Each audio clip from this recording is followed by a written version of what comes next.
Well, hello there. I'm Pete LaFrance, the old Growler. Welcome to Meeting Expectations. What we do here, we take a look at a can of beer, bottle of beer, or sometimes wine or spirits might drop in, and we take a look at the label. We read as much of the information as we can get from it.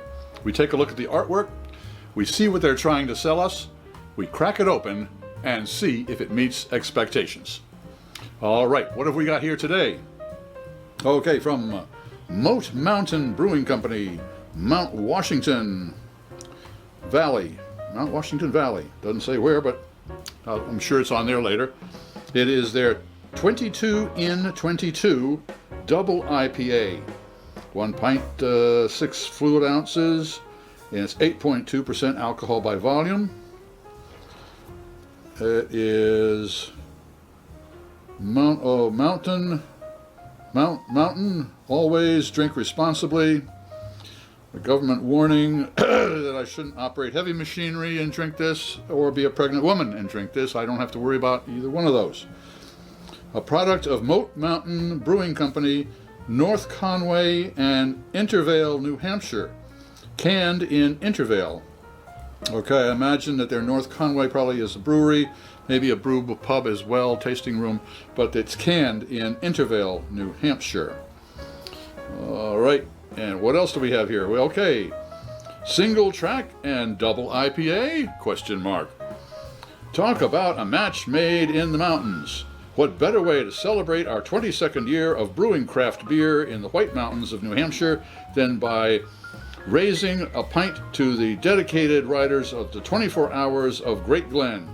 Here's mud in your face and beer in your hand. Okay, I'm sure the 24 hours of Great Glen probably has to do with some kind of bicycle riding, something like that. Yeah, they've got looks like a hairy looking animal there with a bicycle helmet on.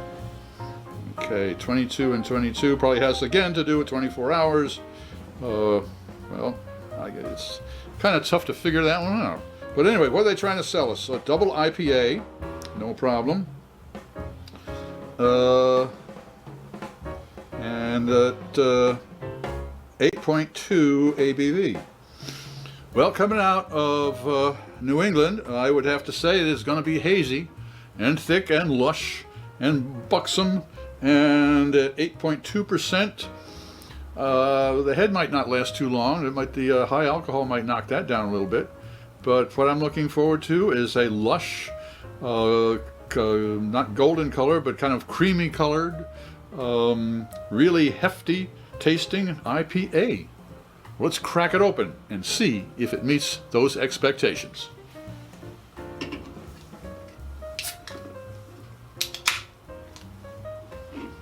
Okay.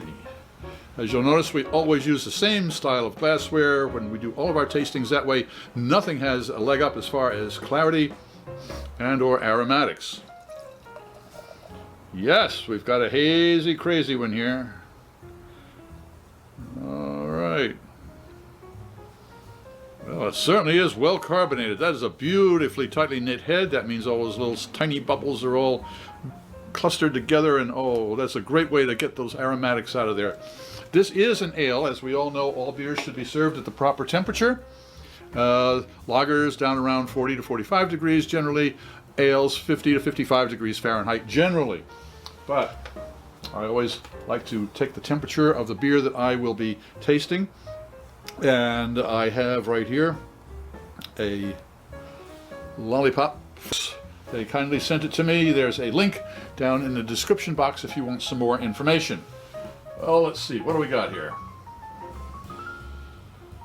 It is at 51.9 degrees Fahrenheit, which is just about right for an ale. All right. Temp's good. It looks good. Now, oh yeah, most people when they do their tastings, they take a look, they take a sniff, they take a sip, and then they let you know what they think. Well, what I do is I take a look, I take a sip first and then a sniff, because sometimes the olfactory nerves can lead the taste buds down the garden path. I will let Master Sommelier Fred Dex explain it all to you right up there. All right, it looks like a India Pale Ale. Let's see if it tastes like one. Cheers.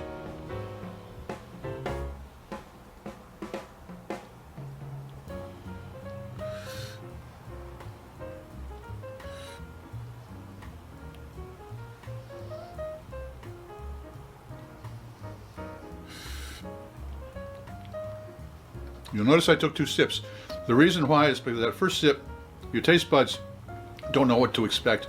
All they know is that they're getting hit with a lot of cool liquid that's got some flavors in it that they got no idea what's going on. The second sip, they can think about it and let me know what they think.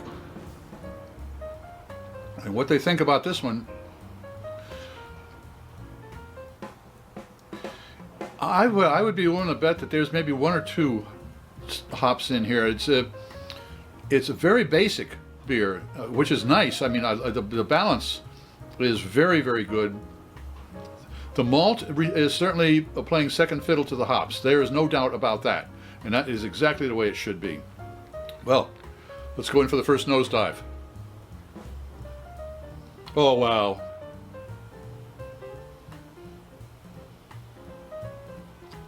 There are some almost cucumber aromatics going on there, but there's a little spice as well.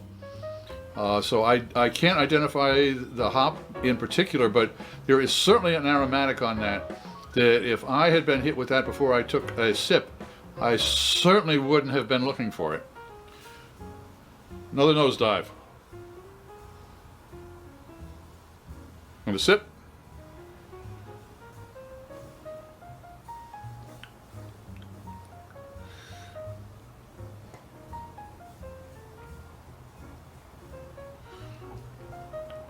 There is some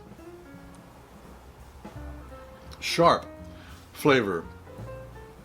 It's not citric, it's not grapefruit, but it's almost as if you could get the pith from both the grapefruit and the lemon together, the white part. It is got that type of a flavor. And it's not a bad flavor. I'm not judging it. I'm simply saying that that's the flavor. Balanced on top of the malt that is in here. And it's a lightly roasted malt. It certainly is a lasting finish. This beer has a lot of finish. It has a good body to it and a lasting finish. This would be something that I would relax over. That's for sure. So, does Moat Mountain Brewing Company's 20 in 22 meet the expectations? It certainly does. If you enjoyed this, please click on the subscribe button and the bell. That way you won't miss any of our presentations. A thumbs up would be great, and a comment would be certainly appreciated. I'm Pete LaFrance, the Old Growler, hoping all of your beers meet expectations.